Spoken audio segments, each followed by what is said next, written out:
गर्त में जाती भारतीय अर्थव्यवस्था मोदी सरकार के लिए इस वक्त सबसे बड़ी चुनौती बनती नजर आ रही है। कई अर्थशास्त्रियों ने मोदी सरकार को सलाह भी दी है, लेकिन उसके बावजूद सरकार के पास अभी तक स्थिति सुधारने के लिए कोई दमदार रणनीति नजर नहीं आ रही है। इसीलिए अब विपक्ष अर्थव्यवस्था को लेकर चिंतित दिखाई दे रहा है। जी हां, कांग्रेस की नई मुहिम के तहत आज कांग्रेस नेता राहुल गांधी ने इसी मुद्दे को लेकर रिजर्व बैंक के पूर्व गवर्नर रघुराम राजन से बात की है। पिछले करीब एक महीने से देश में पूर्णबंदी लागू है, जिसका सीधा असर देश की अर्थव्यवस्था पर पड़ रहा है और जीडीपी ग्रोथ लगातार घट रही है। सरकार से बेहतर रणनीति की उम्मीद थी, लेकिन सरकार हाथ पर हाथ धरकर बैठी नजर आ रही है। लिहाजा विपक्ष को अर्थव्यवस्था की चिंता सताने लगी है।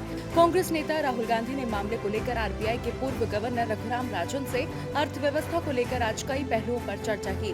अर्थव्यवस्था को पटरी पर लाने के लिए उद्योग धंधों को खोलने पर राहुल ने रघुराम राजन से सवाल किया तो उन्होंने कहा, दूसरी बार पूर्णबंदी लागू करने का मतलब है कि आप हटाने को लेकर कोई सही तैयारी नहीं कर पाए।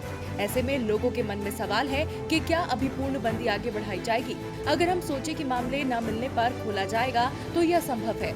इस वक्त गरीबों की मदद करना जरूरी है, जिसके लिए सरकार के करीब 65,000 करोड़ रुपए खर्च होंगे। इस दौरान राहुल गांधी और रघुराम राजन देश में बढ़ती बेरोजगारी को लेकर भी चिंतित दिखे। राजन ने फूड, हेल्थ और एजुकेशन के मामले में अच्छा काम करने वाले राज्यों की तारीफ की। साथ ही मौजूदा सरकार के लिए लोअर मिडिल क्लास और मिडिल क्लास को सबसे बड़ी चुनौती बताया। उन्होंने कहा, लोगों को सिर्फ सरकारी नौकरी पर निर्भर नहीं रखा जा सकता। ऐसे लोगों के लिए सरकार को रोजगार के अवसर पैदा करने होंगे। साथ ही मौजूदा समय में वर्क प्लेस को सुरक्षित करना जरूरी है। इस दौरान राहुल गांधी और रघुराम राजन ने अर्थव्यवस्था को पटरी पर लाने के लिए मास टेस्टिंग को जरूरी बताया।